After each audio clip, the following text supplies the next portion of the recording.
Welcome to EduRev. Hi all, my name is Sarika Tulsiani, and today in this video we are going to have a look at the concept of proportion. Also, we'll be solving a few sums on the same. So let's understand what do we mean by proportion. What is proportion? See, understand when two ratios are equal, okay, when two ratios are equal, they are said to be in proportion. So for example, if I give you two ratios, let's say 1/2 and let's say 200/400, correct? They are equal, right? Because this is 1/2, this is also 1/2. So both of them are said to be in proportion. So suppose if I tell you, if A/B is equal to C/D, okay? So A, B, C, D are said to be in proportion. So how do you write this? You write this as A is to B is the same as C is to D. Okay? A is to B is the same as C is to D. Here B and C are called as means. Okay? B and C are called as means. Similarly, A and D are called as extremes. Okay, A and D are called as extremes because they are at the corners and C are in the center, so they are called as the means. Here A is called as the first proportion, B is called as the second proportion, C is the third proportion and D is the fourth proportion. So there are four proportions in this case. So A is to B is the same as C is to D. So basically what do we do here? We just cross multiply. Can I say A into D is equal to B into C? Because if A by B is equal to C by D, A into D will be the same as B into C. So what does this mean? This means that the product of extremes, because A and D are extremes, is the same as product of means. Okay? Product of extremes is the same as product of means. So this is what is the basis of proportion. Now suppose if I tell you, if A/B is equal to C/D, let's say if I add a constant here plus K. Similarly, A/D plus K will be the same as C/D plus K because A/D ka value and C/D ka value is the same. So if I add K on both sides, still both of them will be in proportion. Similarly, if I subtract K on both sides, they will still be in proportion. So whether you add the same number or subtract the same number, they are still said to be in proportion. So using this concept, we can derive a few more concepts. What are those concepts? Let's understand. Now, see, componendo. Now what is componendo? I'll tell you. Suppose if I tell you A/B is equal to C/D. Okay? What do? Instead of adding K, let's say I add 1 to both sides. They are still equal. So if I cross multiply, this will become A plus B/B is equal to C plus D/D. Correct? So A plus B/B is the same as C plus D/D. This is nothing but componendo. So this is the property which is derived from proportion. Okay? So this is componendo. Similarly, if I subtract 1 from both sides, okay? A by B minus 1 is equal to C by D minus 1. So what will this mean? This will mean A minus B/B is equal to C minus D/D. So this property is called as dividendo. So if two ratios are in proportion, the dividend is also correct. It is also valid. Now suppose if I divide this first relation from the second relation. If I divide first upon second, what will I get? I will get A plus B upon A minus B, because your BB will get cancelled, is equal to C plus D upon C minus D. Again your DD will get cancelled. So this relation is called as componendo dividendo. Okay? So this is also derived from proportion. Also, what is alternando? It's a very basic property. Suppose if A upon B is equal to C upon D, so what do? We'll just interchange B and C. So this will also mean A upon C is equal to B upon D. So this is called as alternando. And finally you have invertendo. Now what does invertendo mean? If A upon B is equal to C upon D, it also means B upon A is equal to D upon C. You will just inverse the ratios, that's it. So this property is called as invertendo. Now from this we can derive some more properties. A very important property of proportion is, suppose if I tell you, let's say if A upon B is equal to C upon D is equal to E upon F. If all three of them are equal, they are also equal to A plus C plus E upon B plus D plus F. So you take certain ratios which are equal. If I add all the numerators upon I add all the denominators, the addition values, the added values will also be equal to the original ratio. Okay? So for example, suppose if I take 1 upon 2 is equal to 2 upon 4 is equal to, let's say, 4 upon 8, because all the values are 1 upon 2.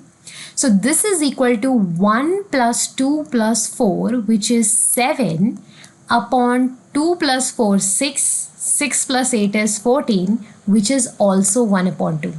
Now this is a very, very important property which can be used in quite a few questions. Because this is equal, I can also write this as it is also equal to, suppose if I multiply, let's say, 2 in the numerator and denominator, and let's say I multiply 5 in the numerator and denominator. So your this fraction, if A upon B is equal to 2C upon 2D is equal to 5E upon 5F, that is also equal to A plus 2C plus 5E upon B plus 2D plus 5F. Even they are equal.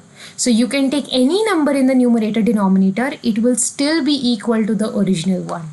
Okay? So this is a very, very important property which can be used in quite a few questions. Now let's move on to the next concept, which is mean proportion. Now what do you mean by mean proportion? Now when you say the term mean matlab the middle two terms. So when the middle two terms are equal, it is said to be in mean proportion. So that means A upon B is equal to B upon C. So basically you write this as A is to B is the same as B is to C. Okay, so when the meanth term is the same, it is called as mean proportion. Now in this case, A is called as the first proportion, B is called as the mean proportion, and C is called as the third proportion. Okay, so this is the property of mean proportion. So what do we do here? We again cross multiply here. So we will get B square is equal to AC, or B is equal to root of AC. So this is what is mean proportion. Suppose if I tell you, let's say my first term is 4, my mean proportion is 8, what is my third proportion? What is my third proportion? So how will you write this as? You will write this as 8 square, because this is your mean proportion, that is equal to 4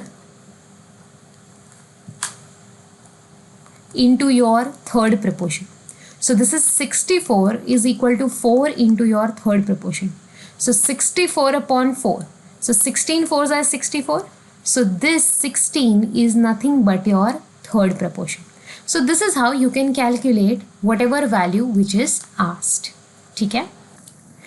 Now let's look at a word problem. What does it say? It says if Kp upon Q plus R, so Kp upon Q plus R is equal to Kq upon P plus R is equal to Kr upon P plus Q is equal to Z, and K is not equal to 0, what is the value of Z? Okay, what is the value of Z? We just learned one property. If the three ratios are equal, they are also equal to the addition of all of them. So these ratios are also equal to k times the addition of all of them. So that is k times p plus q plus r upon addition of the denominator. So q will come twice, so that is 2 times q, p will come twice, plus r will come twice. This is equal to z. So generally I'll tell you what happens. Generally what do students do? They will just cancel this out. ठीक है, p plus q plus r, p plus q plus r cancel कर देते हैं, and they say k upon 2 is the value of z, and they mark the answer as k by 2 and come. Now this is not a wrong answer. ठीक है, it's not a wrong answer, but it's an incomplete answer. This is not the only value for z. You will get one more value for z, but we forget that because we don't consider the other case. ठीक है, so what will be the other case? देखो, once you reach this stage, what will I do is, this is k times p plus q plus r. This is equal to z into, this will be z into 2. This will come outside and this will be again p plus q plus r. ठीक है, so if we take everything on one side, this will be k times p plus q plus r minus 2z into p plus q plus r is equal to 0. ठीक है, now we'll take p plus q plus r common into k minus 2z is 0. When the product of two terms is 0, one of them has to be 0. So that means either your p plus q plus r is equal to 0 or your k minus 2z is equal to 0. So if k minus 2z is equal to 0, we already get the value of z, which is already interpreted here. So that is already obtained. Let's focus on this result, the first result. If p plus q plus r is 0, then can I say p plus q is equal to minus r? I'll take r on the other side. ठीक है, अभी इन तीनों में से you can take any relation. Suppose if I pick this relation, ठीक है, I pick this relation. We know kr upon p plus q is equal to z. ठीक है, kr. So I'll write kr as it is upon p plus q. But I know p plus q is minus r. ठीक है, so upon minus r is equal to z. So your rr will get cancelled. So your value of z is equal to minus k. So z can be k by 2, but it can also be minus k. So we end up forgetting this result. ठीक है, so make sure you don't miss out on this second part and obtain two values. So this is how you're going to solve this problem. Now let's have a look at the next problem. What does it say? Okay, it says if 324 is the third proportion of p and q, ठीक है, it's the third proportion of p and q, and 12 is the mean proportion of p and q, what is the value of p? ठीक है, what is the value of p? See, first of all, we know 12 is the mean proportion. So that means what? P is the first proportion, 12 is the mean proportion, q is the third proportion. If it is the mean proportion, can I say b square is equal to ac? So that means your 12 square is equal to p into q. So that will become 144 is equal to p into q because 12 is the mean proportion. Now in the first case they are saying 324 is the third proportion of p and q. 324 is the third proportion. What does that mean? P, q and your third proportion is 324. So can I say q square is equal to p into 324? Correct? Q square is p into 324 because q is your mean proportion, 324 is the third proportion and p is the first proportion. Now from this case, can I say q is equal to 144 upon p? I've just taken p on the other side. So I'll substitute q square as 144 upon p the whole square. That is equal to p into 324 because we want the value of p. They are asking you what is the value of p. ठीक है? Now what will happen is, don't sit and calculate 144 square because it's a very big number and we don't require that. ठीक है? I'll keep it as it is, 144 square. I'll take 324 in the denominator. This will become p square. I'll take it on the other side. This will become p cube, because this is p square and this is p, so it will become p cube. Okay? Now p cube is 144 square upon 324. Now can I write 144 as 16 into 9? Okay, 144 is 16 into 9, the whole square. Now what is 324? 324 is basically 18 square. This is equal to p cube. So I can write this as 16 into 9 upon 18, the whole square is equal to p cube. This will become 9 ones are 9 twos are. Okay? 16 upon 2 is 8 square is equal to p cube. Correct?